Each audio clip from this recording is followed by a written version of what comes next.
What is up, guys? Welcome to RollPlay Dark Heresy. My name is JP McDaniel, and let's just kind of talk about this show before we even jump into it. So, the other roleplay that me and Jeff are a part of, Roleplay D&D, is still a thing. That'll be going on tomorrow, and will continue to go on until it ends. I don't know when that'll be, if it'll ever end, but this is just another show with some new people on it. So let's go ahead and just introduce everyone. And when I introduce you, just give a quick spiel so everyone knows who you are. Let's start with TotalBiscuit. TB, what do you do on the internet, TB? That was predictable. I make videos about video games, I stream, and I run the channels Cynical Brit and TotalBiscuit on YouTube. And I commentate StarCraft sometimes, every now and again, as a hobby. And as people have already learned, and are already spamming, your last name is Kappa. And that's Naturally, it's a perfectly good Mechanicus name. There's nothing wrong with that. Could have been Gamma, could have been Delta, but I just think Kappa worked for my background, and quite frankly, I won't have you guys mocking it. It's just insulting. Oh, God. Jeff, who are you, and what do you do on the internet? My name is Jeff Control Robinson. I'm also on the other roleplay show. I am captain of Team Evil Genius' StarCraft 2 squad. More of a host commentator these days, and a little bit more of my background is I've been playing Warhammer since I was 12 or 11 years old. Always 40k, never the classic, just because I really like sci-fi lore stuff.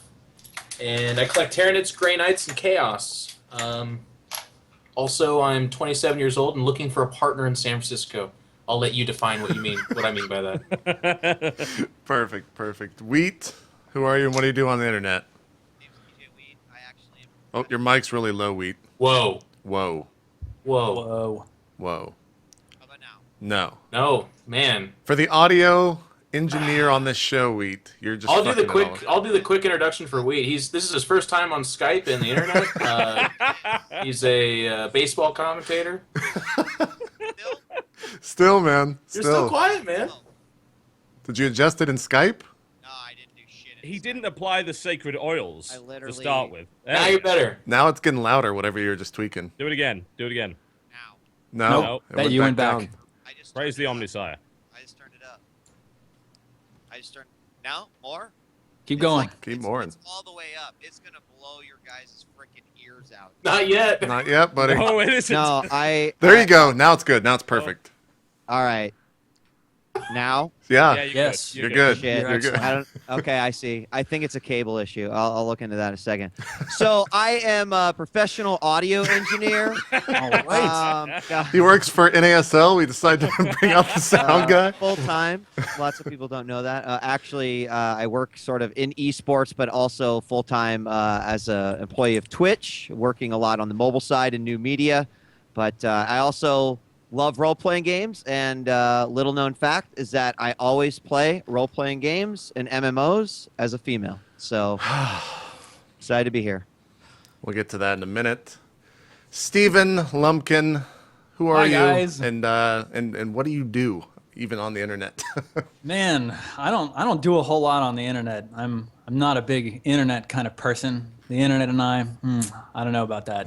But I have been playing role-playing games for decades. I started with Dungeons & Dragons, played a bunch of what's called Apocalypse World and Dungeon World. I played a little bit of Dark Heresy before and some, what's it called? Death Watch. I'm also working on an upcoming MMORPG called Warhammer 40,000 Eternal Crusade. I'm the lead level designer on that, and we're really excited. So So if your story sucks in this, can we expect a terrible game for Warhammer? You're like, all right, guys, there's a swamp and there's trees, and then there's a rock over there, and a monster comes out. What do you do? It's a big monster. Fortunately, I'm not the narrative designer. Yeah. So if this ends up rocking, you can also not necessarily count on the game being good. Okay. But it will be. So don't worry. There you go. There you go. All right, so we got a bunch of stuff to do before we even really jump into the game, but I figured it'd be best if we started with kind of a quick background on the Warhammer 40K universe. So, Steve, take it away. Yeah. All right. So, because I know we've got two players here who are not as familiar with Warhammer Let's 40,000. just say me and Wheat don't know that much about it. Wheat's been 2 players. We're Total not noobs. going to disclose. TB is like the penultimate Warhammer 40k nerd. He knows all the lore apparently, and Jeff. A lot of very bad books. It's simple as that. Jeff knows a pretty good amount as well, I'd say. So me and Wheat have no idea what the fuck we're getting into, and I'm sure the roleplay will reflect that. But continue on. So yeah, I wrote up a little preparation for you. Perfect. So here goes. The history of Warhammer 40,000 is the history of our galaxy, the Milky Way. And this is the history that your characters know. Over 20 millennia ago, men foolishly worshipped science, reason, and technology. It was a dark and unenlightened time, but for all its failings, it brought about 2 great innovations. First, the warp drive and the Geller field allowed the ships of man to safely travel into the chaotic warp as a means of interstellar travel. Second, the navigator gene was discovered, and the mutant navigators were created to steer man's ships unerringly through the chaos of the warp. With the immaterium tamed, mankind spread across the stars. At the end of the dark age of technology, large numbers of psychers began to appear, many inadvertently heralding demonic incursions. On the heels of this development, the warp itself erupted in frenzied storms, barring all interstellar travel for thousands of years. The worlds of man lost touch with each other, with countless planets becoming completely lost, falling into anarchy or worse. Holy Terra itself devolved into a barbarian civilization of warlords, but at the end of this age of strife, the mightiest warlord rose above them all, the Emperor, the most powerful psyker who had ever lived and who ever will. Backed by mighty warriors, genetically enhanced and perfectly equipped, the Emperor once again united Terra. In the 30th millennium, the warp storms reached a violent roar and suddenly ceased. With the warp now safe for travel, the Emperor led forth his armies of space marines across the galaxy, reconquering world after world and knitting together the fabric of the Imperium of Man. The Emperor left the reclamation in the hands of his Primarchs, led by War Master Horus, and returned to Terra to construct a great work in secret, which we now know to be the Golden Throne. In Millennium 31, Horus succumbed to chaos and became corrupted. He led legions of foul chaos space marines in a wicked assault on Terra itself. Upon Horus's ship, the Emperor himself clashed mightily with him in single combat, suffering grave wounds before finally obliterating his favored son. Near death, the Emperor was returned to Terra and sealed in the Golden Throne to sustain him, where he barely lives to this day. Now, in the grim darkness of the 41st millennium, there is only war. The mighty Space Marines and the Imperial Guard battle desperately on every front, holding the forces of chaos and alien at bay.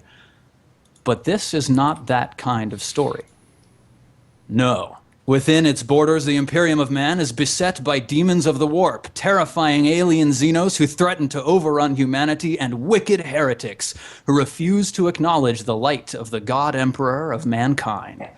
This is a story of intrigue and deception, a story of daring deeds and dark heresy, a story of the Inquisition, mankind's best last defense against the seething corruption roiling below the surface of the Imperium itself.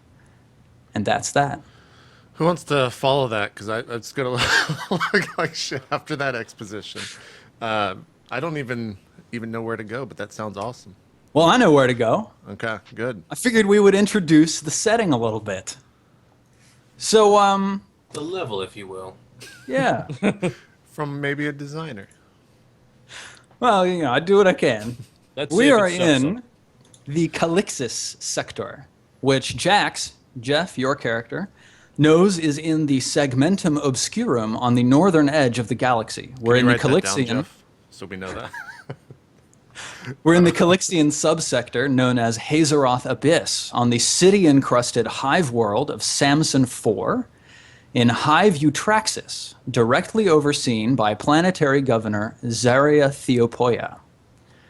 The planet itself has a somewhat feudal structure, although the governor does allow citizens to change their birth caste through application to the administratum, accompanied by a hefty fee, of course. You've all been here in Hiveview Traxxas for at least a few weeks, and you're all staying in the Center Hive trade class housing block that's overseen by the Ophaly family. You are working for Inquisitor Hadrax Ishmael Ignacio Jacobim IV. What? Jesus Christ. Their names are, man. So what? He insists on always being called by his full name, Oh, Jesus Christ. I Great. can't remember it now. I can't remember it. which is Inquisitor Hadrax Ishmael Ignacio Jacobim IV. And don't worry, you're going to hear that a lot. So TB, you're always speaking for us since I'm going to be speaking in binary for this entire experience, so please carry on. Oh, God. He is an eccentric inquisitor of the Ordo Hereticus, primarily based on the agri-world of Iocanthus, which is known for its export of ghostfire flower pollen. All you know about your presence here on Samson IV is that planetary governor Theopoia has, in recent years, been very slightly under her quotas, like less than 0.1%, for the annual imperial tithe of raw materials. A few weeks ago, the imperial tithe ships arrived in orbit, and tonight is the annual tithing festival. All of Hiveview Traxxas is decked out for the festivities, and the loading docks are laden with millions of tons of ore, plasteel, and Samson IV's signature export, the subtly magnetic substance called Samsonite. Fearing only a minor infraction such as a miscalculation or underperforming loading crew, Inquisitor Hadrax Ishmael Ignacio Jacobim IV dispatched a handful of his freshest acolytes to the planet to investigate what might be at fault for the quota discrepancy. All right. So, let's talk about our characters now. The first one I have on the list, so hang on. TB, you are playing Engelbart, the tech priest. Engelbart. Just Awesome. never mention his last name. This TB is playing the TP. That means you are second, and Eli is first. So, JP, you're playing an assassin, right? Indeed, yeah. And what is your name again? My name is just simply Eli. All right. Very easy. Now, your rank currently is a cell steal, and in the Imperium of Man, assassins are members of any numbers of orders, guilds, and death cults that are willing to sell murder for a price. It's rumored that the most highly skilled, proven assassins are secretly recruited into the Imperial Officio Assassinorum, but that path is fraught with danger. Eli, tell us, what is your background? So I grew up on a hive world. Grew up in the highest hive. So I guess kind of a noble person from that world. But my brother was killed, and so because of that, I've kind of taken back and tried to find his killer, and in the process of that, I've just enjoyed killing people and found that I'm quite good at it. So a sniper by trade, but I can kind of get up close. And from what I can tell by reading all the character sheets, I don't think anyone can get up close. So we're all going to be fighting long distance, which We're not super skilled in melee combat. no, Ew. not at all, not at all. So, but yeah, I'm I guess average height, average build, nothing too crazy about my character in terms of look. Long black hair, kind of just a simple normal guy that enjoys killing people. Awesome. So you became an assassin like by killing the guy who killed your brother, yeah? Exactly. Yeah, I after I ended up killing him, someone kind of came over to me and asked if I wanted a job because they saw what had happened, and I said, sure, why not? What do you have to do? And they told me about it, and the more I killed, the more I just enjoyed doing it over and over. Right on. Are you working for a specific order, guild, or death cult? No, not at the moment. I'm kind of Alright. just a freelance. You're a guy. freelancer. Do you have like a primary contact who's feeding you contracts, or is it just sort of whatever comes Jesus, your way? this is like a job interview. I don't know. Hell yeah, man! This is all stuff you can just make up. I'm afraid the position's being filled, JP. JP's like, no, I just kind of check Craigslist in the future. Every time I go to I just checked Craigslist, it's been fun. Unfortunately, we won't be able to have JP on the show. Yeah. So Yeah. hope the rest of you came a little more prepared. I don't know. right, Tell so- me what I do. So cool. You don't really have any primary contacts. You're picking up whatever comes your way. Exactly. All right. Exactly. At some point, you failed in an assassination attempt. Great. This is a perfect start. Who was the one that got away, and how did they escape you? So the one that got away was why I'm on this world. I've tracked him down to here. He was Awesome. supposed to be a simple kill, and then I ended up when I was about to take the shot, ended up seeing two stronger men walk into the area. I took the shot, missed, and then they started chasing after me, so I couldn't finish the kill. But I've tracked them here. Tough breaks, man. All right. Why were you hired to kill this person? He was simply just a nobleman. A lot of the times in my contracts, I don't really ask why. I just kind of act on them. And Right. as I've ended up missing the kill, I've learned more about him. And turns out he was a pretty high-ranking official in his group that I don't really know what they do yet, which is why I've tracked them here. But now I'm getting a little bit wary of actually taking him out because I don't know really who's with him or what kind of power he has. Yeah. And presumably now he knows someone's tailing him, so that's Exactly. pretty dangerous for you. Yeah. Awesome. Yeah. When you joined the Inquisition, a scholar Empyrean read your Emperor's Tarot. What was your divination? So I'm trying to remember exactly what I rolled here as I pull up the core book, but basically I can go into a frenzy and just go crazy with the Did we weapon. roll for that yet? No, I Not rolled yet. for it, and then I realized that we should roll for it on the show, and I didn't want to take it back Oh, because I got a okay. really fucking good Oh. one. So basically what it Hello, does gaming. is I just turn to the nearest person, friend or foe, and just start destroying the fuck out of them with my sword. Awesome. Completely So- right. Wonderful. So don't go near me if I decide to do that. So, Eli, what is your personality like? So I'm pretty easygoing. Growing up as kind of a noble, I can listen to people and understand what they're trying to get to me. I don't act too much on emotion, but if driven to that point, I will end up acting on emotion. But pretty much just a pretty easygoing person that likes to keep what I do as a job kind of secret. Yeah, for good reason. Yeah. All right. How did you meet Inquisitor Hadrax Ishmael Ignatio Jacobim IV? Well, I heard the name and I thought, God, this guy has a crazy, crazy name. I have to meet him.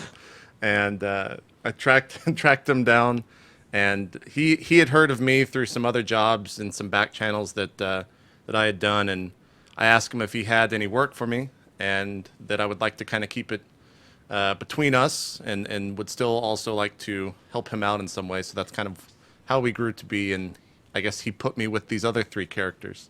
Awesome. So you actually sought him out. Yes, yes. Because of the name. I mean, that name's incredible. Okay, I have to figure out how I'm going to write his name without writing the whole thing. Inquisitor HIIJ4. Awesome. What does the Inquisition mean to you? It means a way of living, a way of monetary gain. So it's primarily like financial Yeah.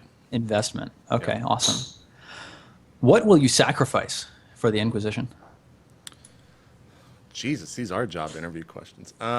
What would I sacrifice for the Inquisition? Well, not my life, which may not be the best answer, but I'm not willing to give my life for it. But under the circumstances, I guess if put to wit's end, I will kind of do whatever is needed of me, except if it is straight up Except die. suicide. Yeah. All right. Yeah. What do you desire?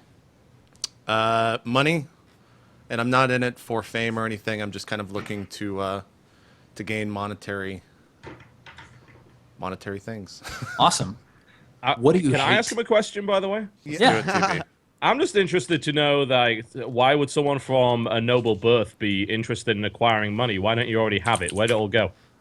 Because I have to kind of live up to my family. When I left and they knew that I killed my brother's killer, that they didn't really disown me, but they didn't want me to be in that same world because a lot of people knew about it.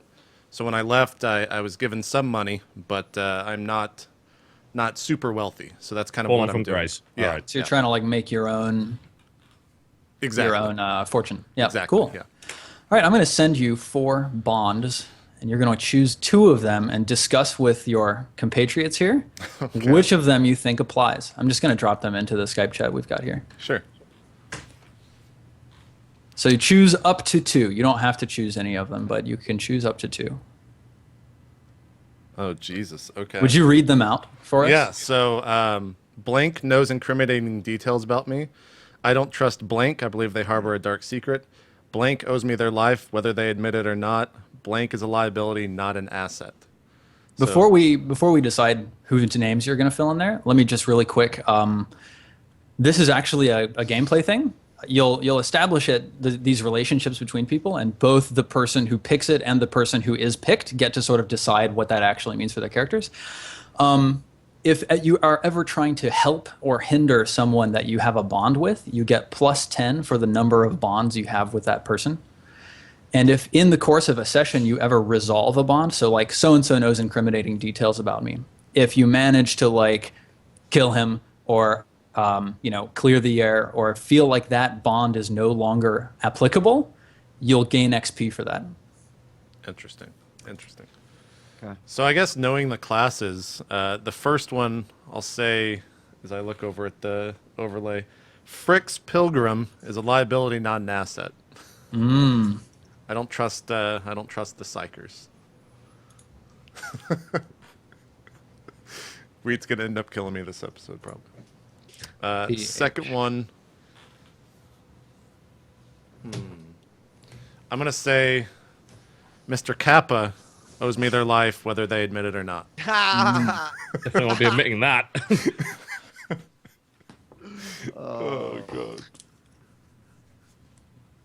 Awesome. JP saved me from a raccoon by throwing him down the stairs. It was amazing. Oh God. So let's move on now that we've learned all about Eli, and let's talk about Engelbart. Mr. Kappa, what is your class? I'm a tech priest, or more specifically, a technographer, the lowest Awesome. rank of tech priest. So do you want to just give a quick little background on the Cult Mechanicus? The Cult Mechanicus is basically the technological bastion of the Imperium. They exist from the Forge World of Mars, initially. And there are various Forge Worlds scattered throughout the galaxy whose sole purpose is to develop and manufacture the technology which is used all across the Imperium for basically everything. Unfortunately, the Mechanicus, while a long time ago very much used to be the place of scientific discovery and innovation, has turned into exactly the opposite of that. They are very much a priesthood now, and they develop technology only based on patterns which came before. Innovation is considered heresy, and it is also considered essentially a way to corruption. They view it as a very bad thing indeed. However, more often than not, it happens anyway, because naturally there's this very strange kind of situation where you're supposed to be making technology and you're a technologically adept person, yet you're not allowed to explore other technology. You're only allowed to create technology that came before. Yeah. And as a direct result, you see a fairly large number of Mechanicus adepts, tech priests, even like the highest of high orders of that particular group, fall to chaos or just get involved in things like xenotech and things that they shouldn't be getting involved in at all.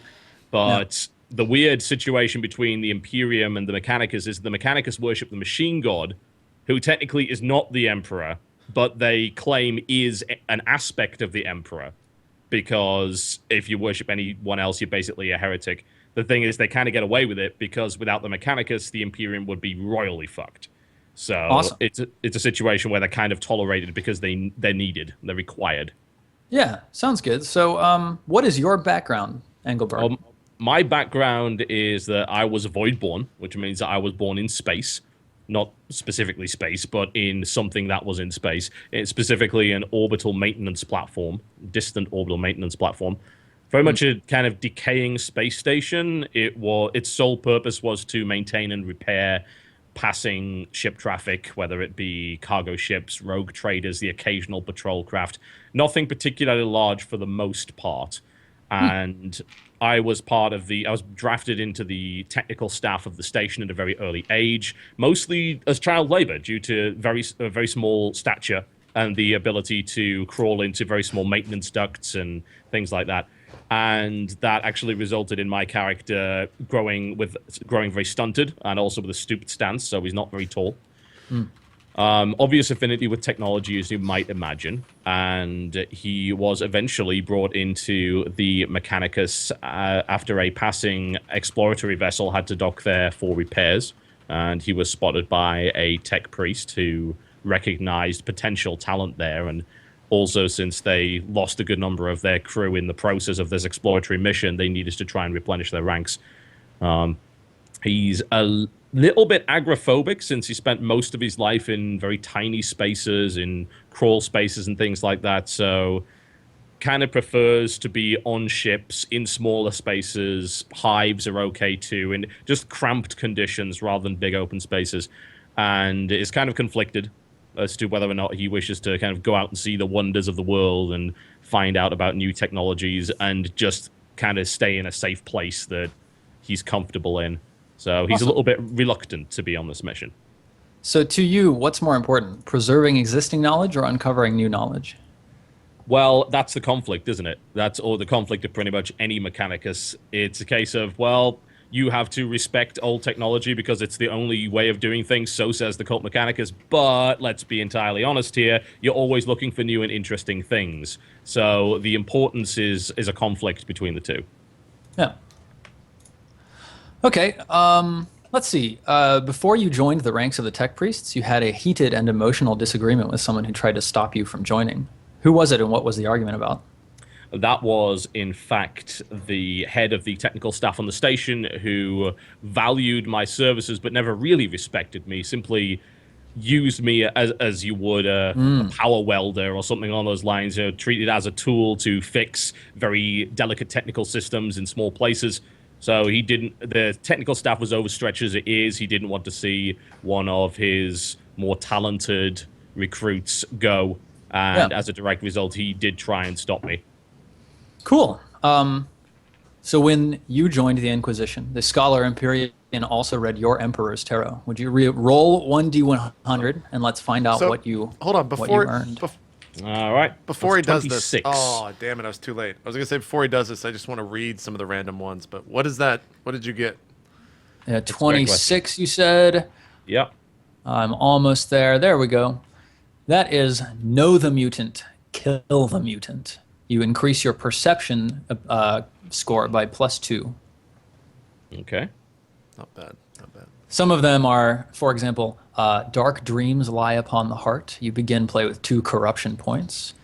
Do not ask why you serve, only how, which increases weapon skill and ballistic skill by 2. The only true fear of dying is of dying with your duty not done, and you gain 2 wounds. So lots of interesting options there. Yep. So what's your personality like, Engelbart?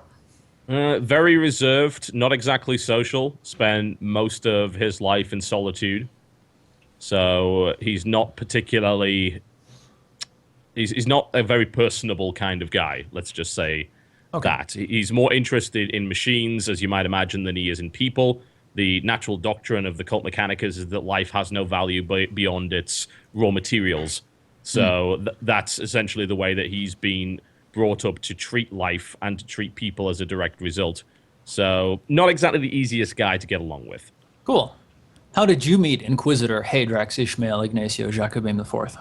That was a part of another exploratory mission that just happened to run into him on the way. That exploratory mission ended up running into a rather nasty cult of heretics, as it turns out. They were attempting to excavate some tech. They had heard rumors of a standard template construction unit on a small frontier world. As it turns out, however, it was far from that. It was a dark idol that was being worshipped by a local cult of heretics. Most of the Cult Mechanicus exploratory crew was massacred. I, being a very small person, was able to hide in a hole and ended up getting discovered by the Inquisitor that came along to clean up the mess. A valuable skill for the Inquisition. Mm-hmm. All right. What does the Inquisition mean to you? It's an opportunity to do the only thing that this character's really been any good at, which is to maintain and repair equipment. And it's also an opportunity to discover new and wonderful pieces of technology that one would otherwise not have had the chance to see on an orbital repair platform. Yeah. What will you sacrifice? The rest of the team. The rest of the team. No, I don't accept human life as having any value because the Cult Mechanicus says so. So other people... Absolutely. Not really a big deal, simply means to an end.